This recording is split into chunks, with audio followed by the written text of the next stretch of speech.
Morjensta, Pale taas täällä. Ja nyt olisi farmia joka aseella.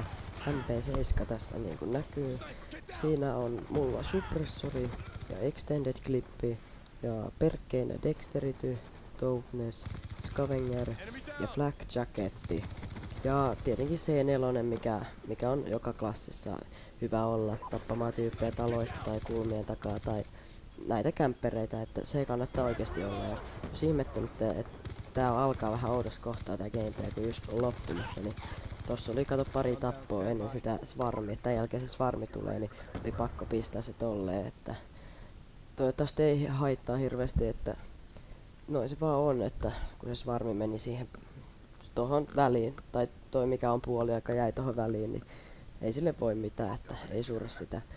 Ja nyt mä en tiedä mitä mun pitäisi puhua oikein tästä gameplaystä, että onko tässä mitään kertoa. Juosta vaan tonne vihollisten. No nuketaan, niin just tässä mapissa mä tykkään siitä, että aloittaa sen matsin ja lähtee heti juokseen ihan täysin. Tässäkin meinasin kuolla, kun toi sniperi meinasi ampua, mutta hyvä, että huomasin, kun kaveri laittoi UAV, niin siinä olisi ollut menetys, koko streakki olisi lähtenyt siitä. Että joo, mut juosta tänne spavnien taakse ja yrittää flankkää niitä takaa, niin se on ehkä paras idea.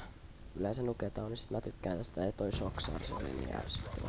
Joo, mutta se on se, että juosta vaan nuketaan, jos pitää juosta, koska jos sä istut siellä talossa, kyllä sä voit silläkin saada svarmi, mut sit se on just se pelkkä svarmisi yhdessä gameissa, että sä et saa siinä paljon muuta, niin sun kannattaa juosta. Nuketaan on just tämmönen pieni, mä en ymmärrä sitä, että jotkut vaan jää istuu sinne ylös, kun tää on just tämmönen, tai niinku juosta, että pitää passiivisesti jotain paikkaa esim. Yllä.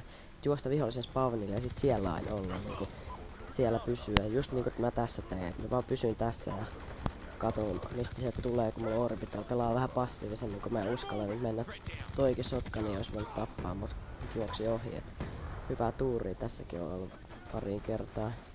Ja niinku just tälleen, että ootte spawnin lähellä koko ajan. Tää on paras tapa saada killstreakit nopeasti.